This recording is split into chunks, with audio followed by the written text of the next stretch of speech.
Hello दोस्तों, मेरा नाम है साजिद अली और मैं स्वागत करता हूं आप सभी का आपके अपने YouTube channel white page exam पर। दोस्तों आई होप कि आप सभी अच्छे होंगे।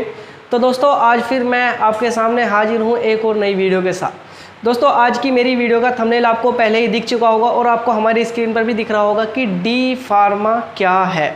दोस्तों आज मैं डी फार्मा के ऊपर एक कंप्लीट वीडियो है ये, इसमें डी फार्मा के ऊपर जो भी डिटेल्स है सारी मैं डिटेल आपके सामने आपको बताने वाला हूँ।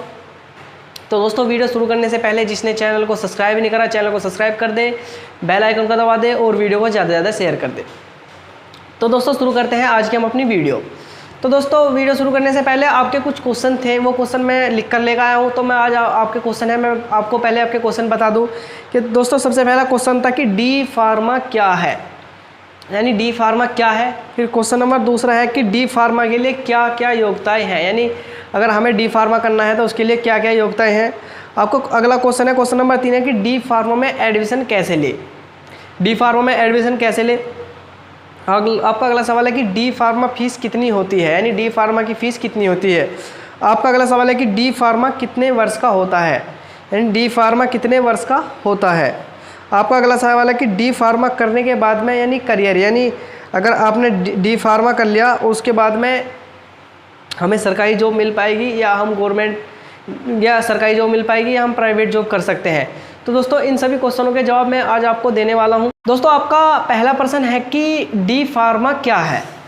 दोस्तों मैं डी फार्मा के बारे में बताने से पहले आपको बता दूं कि डी फार्मा जो होता है इसकी फुल फॉर्म है डिप्लोमा इन फार्मेसी, यानी फार्मेसी में डिप्लोमा इसकी फुल फॉर्म होती है।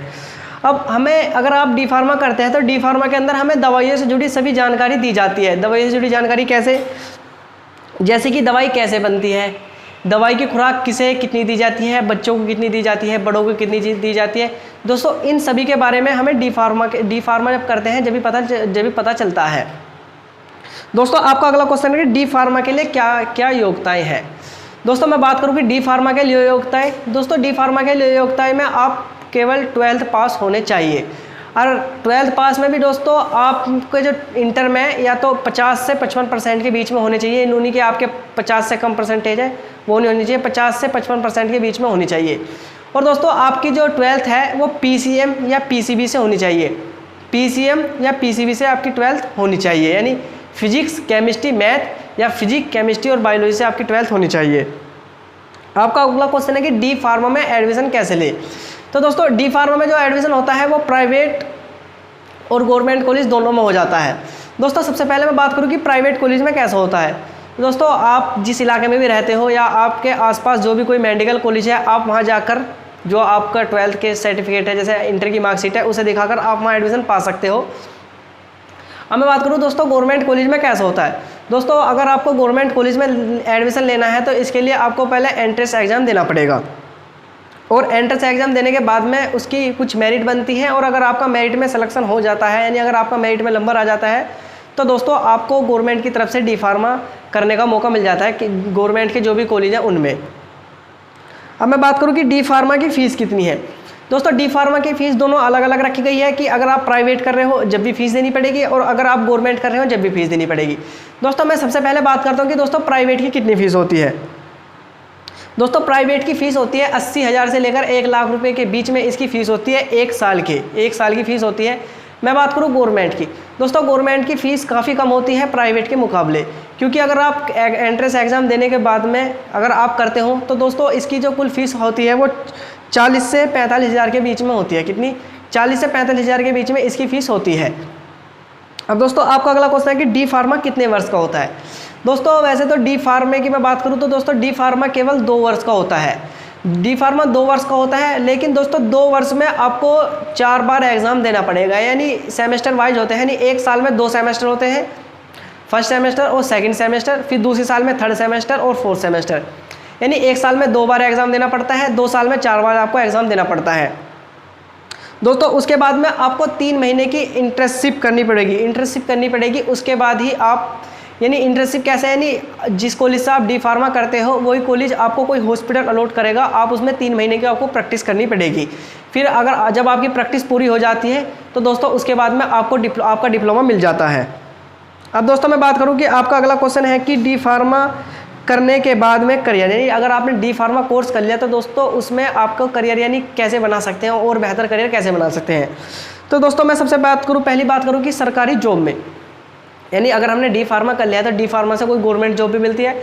हाँ दोस्तों, अगर आपने डी फार्मा कर लिया है तो आपको सरकारी जॉब भी कर सकते हैं, लेकिन सरकारी जॉब में आपको पहले एग्ज़ाम क्लियर करना पड़ेगा, क्योंकि सरकार फॉर्म निकालती है, उन्हें फॉर्म को फिलअप कराकर आपको एग्ज़ाम क्लियर करना पड़ेगा और मेरिट में नंबर लाना पड़ेगा, जब ही आपको गवर्नमेंट जॉब मिलेगी। अब मैं बात करूँ कि गवर्नमेंट जॉब में कौन कौन सी जॉब आती है। दोस्तों मैं वैसे तो बहुत सारी जॉब आती हैं जो गवर्नमेंट के अंदर आती है, लेकिन जो कुछ इंपॉर्टेंट है मैं वो आपको बता दूं। एक तो आती है दोस्तों ड्रग इंस्पेक्टर की। अगर आप डी फार्मा क्वालिफिकेशन है, यानी अगर आपने डी फार्मा क्वालिफाई कर रखा है, तो दोस्तों आप ड्रग इंस्पेक्टर का फॉर्म भर सकते हैं जब गवर्नमेंट की जॉब आती है। दूसरे नंबर पर है हिंदुस्तान एंटीबायोटिक्स लिमिटेड, यानी हिंदुस्तान एंटीबायोटिक लिमिटेड की ये भी एक तरह से पोस्ट आती है। आप इसके लिए भी फॉर्म फिलअप कर सकते हो और आपका इसमें सिलेक्शन हो सकता है अगर आप अच्छे से मेहनत कर लेंगे। दोस्तों तीसरे नंबर पर आता है हिंदुस्तान फ्लोरोकार्बन लिमिटेड।